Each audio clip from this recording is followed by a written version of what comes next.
Bengal Times Online. Please subscribe our channel. हमारे वर्तमान district के माननीय अध्यक्ष श्रीमान अभिजीत जी,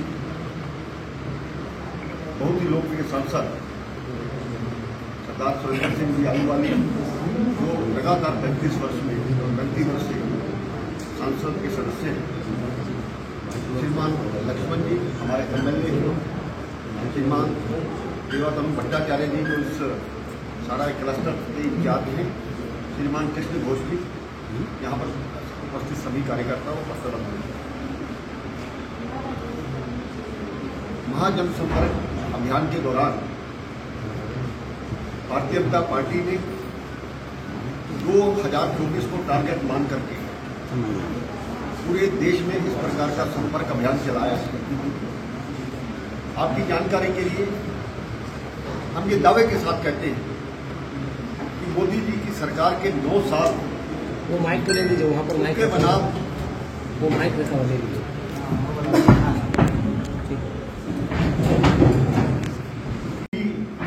जो सरकार रही है, जो उनकी कार्यकुशलता रही है, जिस प्रकार से आम जनमानस तक उन्होंने सेवा, सुशासन और गरीब कल्याण को ये सारा सौंपा है।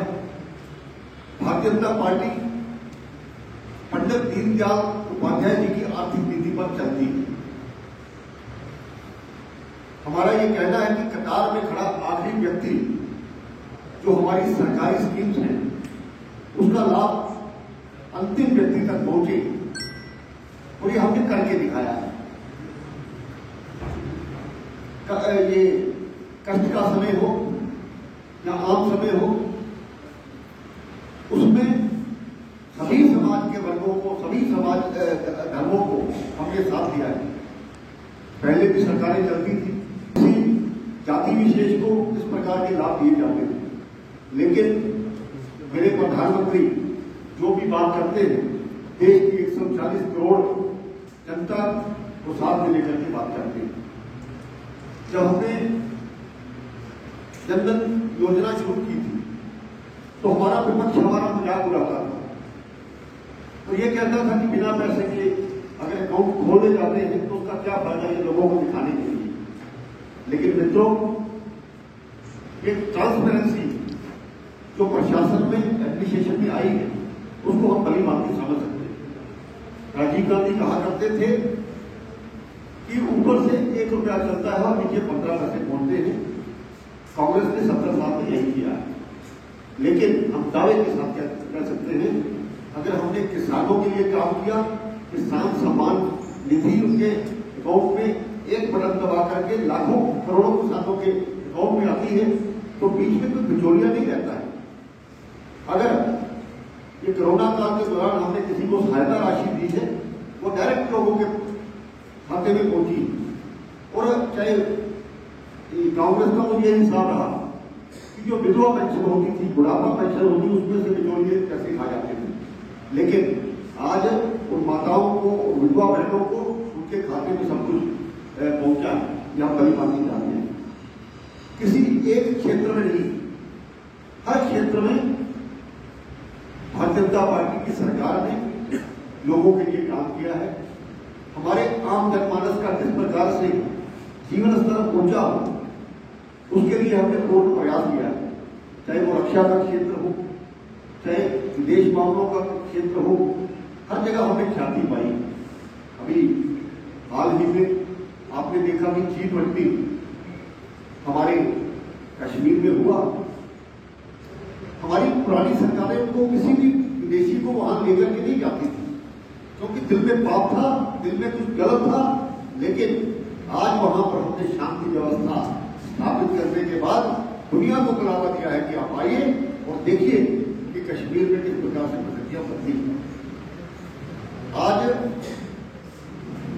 रशिया यूक्रेन का युद्ध होता है, वहां पर 30,000 लोग जो पढ़ने के लिए गए हैं, कोई नौकरी करने के लिए गए हैं, तो वहां पर किस प्रकार से सेफ तरीके से उनको लाना। मेरे जम्मू में, मेरे कॉन्स्टिट्यूंसी में भी 57 लोग थे, जिनके मैं सभी के घरों में गया। उन लोगों ने बताया कि जो भी भारत का झंडा लेकर के चलता था उसको सेफ पैसे दिया जाता था। उस आड़ में पाकिस्तान और बांग्लादेश के लोग भी भारत का झंडा उठा करके वहां पर पहुंचे और यहां पर सेफ वापस आए और माताओं का, बहनों का किस प्रकार से जीवन स्तर ऊंचा हो, इसके लिए जो हमने काम किया है बेटी बचाओ बेटी पढ़ाओ के माध्यम से, और इसके अलावा जो हमारी महिलाओं के लिए विशेष सुविधाएं दी हैं, जो हमारी प्रेग्नेंट माताएं बहनें हैं उनको हमने छुट्टी का जो एक प्रावधान किया है वो अपने आप में एक अलग है। किसानों के लिए उनकी इनकम किस प्रकार से दोगुनी हो उस पर सरकार चिंता करती है। आज विश्व स्तर पर भारत का नाम इस प्रकार से हुआ है क्योंकि जब पहले सरकारें हुआ करती तो अपने आप को एक डेवलपिंग कंट्री कहा जाता था, लेकिन हम ये दावे के साथ कहते हैं हमारी जो आर्थिक नीति है उसके माध्यम से हमारा जो जीडीपी रेट है वो भी बढ़ा है और हम दुनिया में 10वें स्थान से 5वें स्थान पर आए हैं मोदी जी के नेतृत्व। वो दिन दूर नहीं है जब हम पहले नंबर तक पहुंचे और खास करके इंडस्ट्री के माध्यम से हम आत्मनिर्भर हुए। युवाओं को हमने ये स्किल डेवलपमेंट को लेकर के उनको इतना काम किया है, हमारा देश खुशहाल होगा तो हम आगे बढ़ेंगे। यानी मेरा कहना है कि रक्षा का क्षेत्र हो, आज चाइना बॉर्डर पर हम जाते हैं तो वहां पर लोग डरते हैं भारत के जो सैनिकों से, उनको खुला हाथ दिया है कि देश की एकता और अखंडता के खिलाफ किसी भी प्रकार की कोई बात सहने योग्य नहीं है और हमने करके दिखाया है। पाकिस्तान में सर्जिकल स्ट्राइक, एयर स्ट्राइक करके हमने दुनिया को बताया है कि कोई भी हमें आंख उठा करके देखेगा तो उसकी आंखें निकालनी चाहिए। आज कोई भी क्षेत्र हो ये सोच करके नहीं दिया जाता कि ये हिंदू है, ये मुसलमान है, ये बना है, ये वो है। 140 करोड़ जनता की जब हमारे प्रधानमंत्री बात करते हैं तो अपने आप में अच्छा लगता है और वो जो स्कीम्स है वो सभी के लिए सबसे बड़ा जो काम किया है। पहले लोग बीमारी होती थी, घरों में मर जाते थे, हम सुनते थे कि बाहर के देशों में जो भी बुजुर्ग हैं दूसरे हैं उनको जो मेडिकल की जो सुविधा है फ्री दी जाती है, लेकिन 5 लाख का आयुष्मान कार्ड के माध्यम से जो बीमा किया गया है वो कोई छोटी बात नहीं है। आज बीमारी से कोई मरता नहीं है, आज उसको कई हजारों हॉस्पिटल ऐसे हैं जहां पर इस प्रकार की सुविधा मिलती है। और मेरा जो राज्य है उसमें तो 100% आयुष्मान कार्ड के माध्यम से वो कवर्ड है, ये कोई छोटी बात नहीं है। कश्मीर में शांति व्यवस्था हमने बनाई, धारा 370 को हमने तोड़ा और खास करके मेरा तो एक खास रिश्ता है बंगाल के साथ। डॉक्टर श्यामा प्रसाद मुखर्जी की हम ऋणी हैं जिन्होंने बंगाल से चल करके जम्मू कश्मीर में एक विधान, एक निशान और एक प्रधान का नारा लेकर के जो तपस्या, जो मेहनत शुरू की थी उसका आज हमें मोदी जी के नेतृत्व में फल मिला। आज जम्मू कश्मीर में 2 संविधान नहीं चलते हैं। आज जम्मू कश्मीर में कुछ अलग से, जैसे शेख अब्दुल्ला को प्रधानमंत्री कहा जाता था, वो प्रधानमंत्री नहीं है, वो भी वजीर आला है। तो कुल मिलाकर के कहने का मतलब है आज कश्मीर में पत्थरबाजी जो वहां पर होती थी सड़कों पर कोई दिखाई नहीं देता। आज मस्जिदों से ऐलान होते थे पाकिस्तान के झंडे बनाने का, आज उन चीजों पर लगाम नहीं हुई। आज हुर्रियत के नेता ऊंची आवाज में बात नहीं कर सकते। जब ब्रिटेन का कोई जनाजा निकलता था तो लाखों की तादाद में लोग उसके पीछे चल पड़ते थे। उन सभी चीजों पर आज मैं कहना चाहता हूं कि शांति व्यवस्था बनी। हमने सुरक्षा, देश की सुरक्षा को, अखंडता को पूरी तरह से सुरक्षित किया है।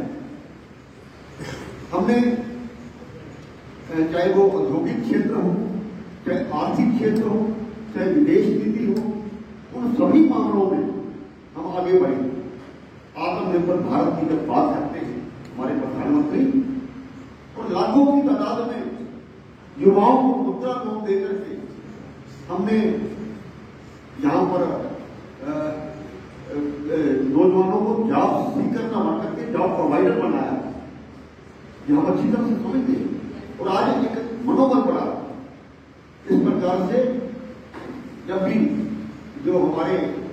प्रधानमंत्री है, उन्होंने जब भी विदेशों में जाते हैं तो किस प्रकार से उनकी इज्जत की जाती है। जो राष्ट्राध्यक्ष है दूसरे, कोई उनके पैरों को हाथ लगाता है, कोई उनको बॉस बोलता है, कोई भारत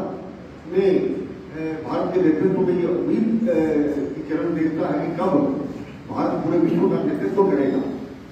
हमारा प्रधानमंत्री एक बार कहता है, ये 21 जून 2015 को कहा था कि सारा विश्व में योगा ने बनाया था। 189 कंट्रीज ने हमारा अनुसरण किया है। आज जब कोरोना महामारी है उस वक्त हमारे लोगों को तो ये डबल डोज मिली, लेकिन 69 कंट्रीज में हमने वहां पर मुफ्त जो वैक्सीनेशन है उसका वहां पर काम किया है। हाँ, जो विशेष करके बात यह है कि जो यहाँ पर जो वैक्सीनेशन थी वो भारत में बनी थी।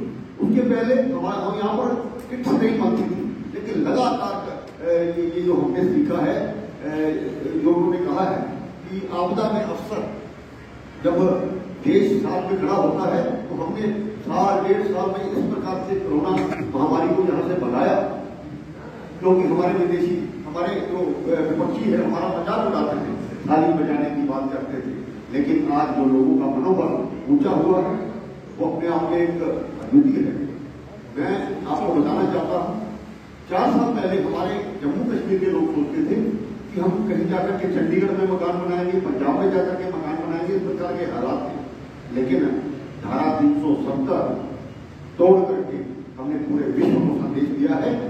और G20 के दौरान पाकिस्तान के विदेश मंत्री बिलावल भुट्टो जब पाक ऑक्युपाइड कश्मीर में जाते हैं तो वहां से किनारों की आवाज आती है कि बिलावल भुट्टो वापस जाओ, गो बैक, और हम भारत के साथ आना चाहते हैं। मित्रों, वो दिन दूर नहीं है। तो हमारी विधानसभा में प्रोविजन है, 90 हमारी सीटें इस वक्त डिलिमिटेशन के बाद हुई है और वहां पर 114 का प्रावधान है।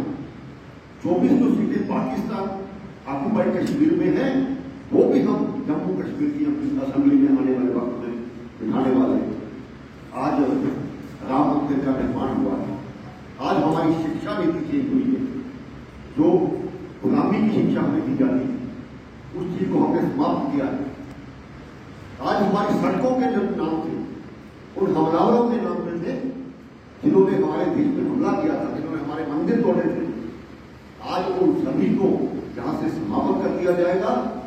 ये देश सर्वोपरि है, खास करके नेशनल हाईवे का जिस प्रकार से जाल बिछ रहा है, एक्सप्रेस हाईवे बन रही है, जिस प्रकार से पहले 7 एम्स हुआ करते थे, आज 15 नए एम्स बन रहे हैं। मेरी जो स्टेट है वहां पर 2 एम्स बन रहे हैं, श्रीनगर में और जम्मू में 2 IITs हैं, 2 IIMs हैं। वहां एक्सप्रेस हाईवे बन रहा है और इसके अलावा रिंग रोड बन रही है, मेट्रो चल रही है, वंदे भारत ट्रेन के माध्यम से हमें किससे जुड़ा है। कुल मिलाकर के मेरा ये कहने का तात्पर्य यह है कि 9 साल वाकई में जिस प्रकार से प्रधानमंत्री जी ने बिना छुट्टी लेकर के देश हित में काम किया है और उनकी पूरी टीम ने काम किया है। और हमारे यहाँ भी सांसद हैं, उन्होंने जो काम किया है, अपना दायित्व निभाया है, उसके लिए आपकी जानकारी के लिए हम जगह जगह पर जाकर के जो महासंपर्क अभियान है उसके लिए यहाँ पर प्रेस कॉन्फ्रेंस वगैरह हो रही है। मैं अपने पत्रकार मित्रों से ये निवेदन करना चाहता हूँ, अगर हमने अच्छा काम किया है तो आपके माध्यम से भी ये जो एक पॉजिटिव पत्रकारिता है उसके माध्यम से घर घर तक ये संदेश पहुंचना चाहिए। मेरी भी आपके पश्चिमी बंगाल में ड्यूटी लगी है, वर्तमान दुर्गापुर, विष्णुपुर और बनगांव, हुगली, इन क्षेत्रों में मेरी ड्यूटी लगी।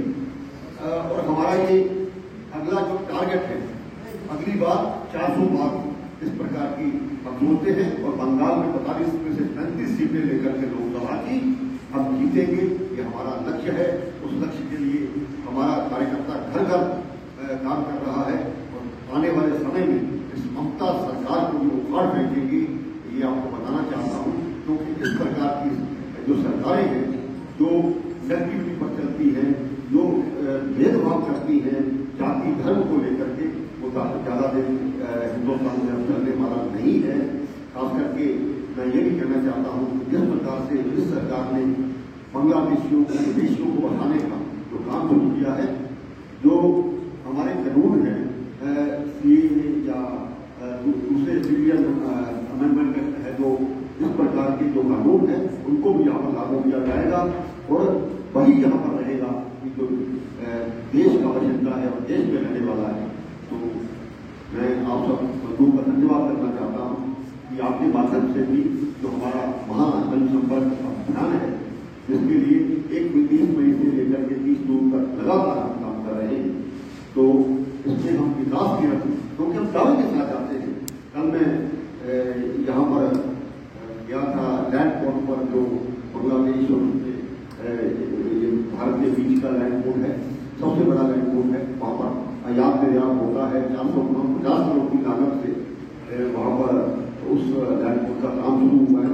इसी तरह से इंफ्रास्ट्रक्चर के क्षेत्र में किसी